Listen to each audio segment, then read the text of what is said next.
ছেলেদের এমনি ভালো লাগে না, ছেলেদের প্রতি ফিলিংস চাইলে আমরা কি করতাম? এটা তো আমাকে দোষ না। আমি আরে বউ মানি আর ও আমার স্বামী মানি। দেখো অবস্থা, দিনকাল তিন কালে গিয়ে ঠেকেছে আর এদের মনে ভালোবাসা জেগেছে। পোলাগো প্রতি ফিলিংস না থাকার কারণ হলো তোমাগো বিবেকে কুত্তায় মুচ্ছে, যে কারণে তোমাগো রুচি কমে গেছে। তোমরা একটা রুচির ফাইল খাও। কাহাকে বিয়ে করব? সবাই নারী রূপী পুরুষ, সবাই দুধওয়ালা বেড়া। তুমি ওরে জামাই মানো, ও তোমারে বউ মানে।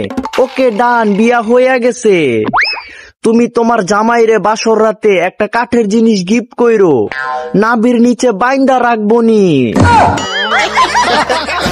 ওরা যদি মাইয়া হয় তাহলে আজকের পর থেকে মাইয়া গো প্রতি রুচি উইঠা গেছে। ওয়াক